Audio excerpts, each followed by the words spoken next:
question is funny because I've learned all this methodology from architecture and urban planning. So it's not as if I'm creating something new that architecture doesn't think of. I've stolen all of your tools already. Where I think it's very different is that I have time, and I dedicate 2 months or 3 months or 6 months to at first walking and learning a site. And I know and I recognize that in architectural projects, the speed at which projects get done is so tight that sometimes site visits are not done or happen so late. So absolutely, I think there is a role to, especially at the beginning of a project, would be to walk, to learn, to experience the site.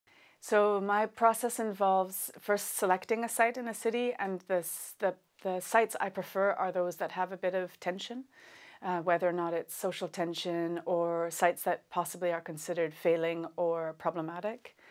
Once I've decided on a site, I dedicate quite a large chunk of time. So I would normally commit myself to going there for a period of 2 months, 3 months, or 6 months. And then I make a rule that I must go there every day, because often I also don't, for example, the Gare du Nord, I didn't really want to go there and hang out for hours at a time. So I made a rule that I must go there every day over the period of 3 months. And I would go at least for an hour. And then sometimes if I got into a good rhythm, I would stay for as long as 6 or 7 hours. And it was important for me to really spend as much time in place, loitering, walking, hanging out, even when it gets boring or uncomfortable. The reason I choose to spend so much time in place is because I also want to break down my initial preconceptions about a place. I think we have ideas of what the Gare du Nord might be like, and yet when you spend 6, 7 hours there, a lot of those preconceptions are undone. I have tools that I use when I first get to a site, a certain kind of mapping. I walk spaces, I count my footsteps. I have all of these a kind of a toolbox of things that I start to explore.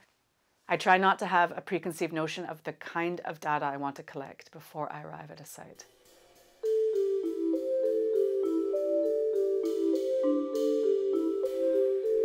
I think I became more aware of some of those invisible influences in Berlin, specifically the historic influences, because Berlin has such an interesting way of dealing with its history in public space. So not only monuments that deal directly with Second World War, you have often when you're on a shopping street, you'll trip across those golden, they'll put one of the paving stones will be gold, and it'll have the name of the Jewish person that was removed from that house and the date of their death, where they were killed. And so memory and monument and even addressing their role as perpetrator is in the present surface of the city.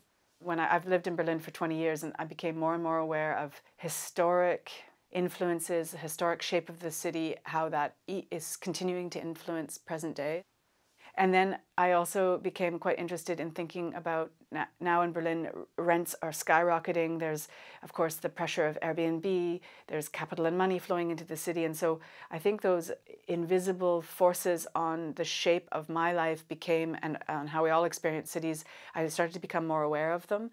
And I love contrasting that to then my daily experience of moving through the city. And I think most people who love and live in cities, those are the moments that are constantly shocking and surprising, as somebody doing something crazy on the metro, or how somebody's dressed, or all those little moments make the urban experience pleasurable and interesting and exhausting and aggressive. And so in my drawings, I love to kind of put those two layers together, those individual daily experiences and then those giant pressures that are also shaping the way I live and move, although they're invisible and not seen.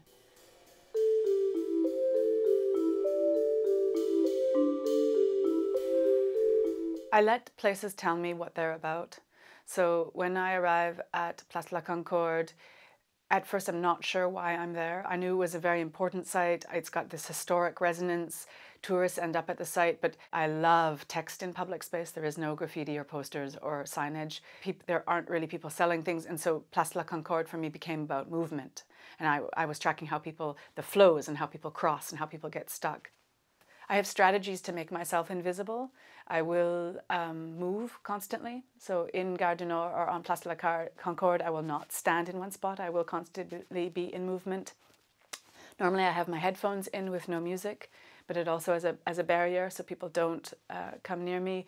Taking notes, looking down, and I think those are maybe defense mechanisms that women who are not artists observing public space would anyways use as a deterrent and a safety to keep people away. But on Place de la Concorde, when I stood still, men would approach me. What are you doing here? Are you waiting for a friend? And there was instantly, it made me open. Place de la Concorde is one of the more uncomfortable places to visit. I find it cold, it's dusty, it's windy. It is impossible to cross with the 8 lanes of traffic.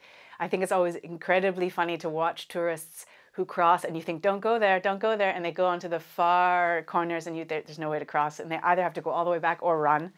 And yes, I know there are future ideas to green that space and to make it into park and to get rid of the traffic or to drastically limit the traffic and make it a place where it would be enjoyable to spend time, where you would want to sit, where you'd want to actually and you would obviously need trees or shelters to stop that wind from ripping across the plaza. But I think absolutely the idea of making it green and making it into a park would be an amazing kind of gift to Paris.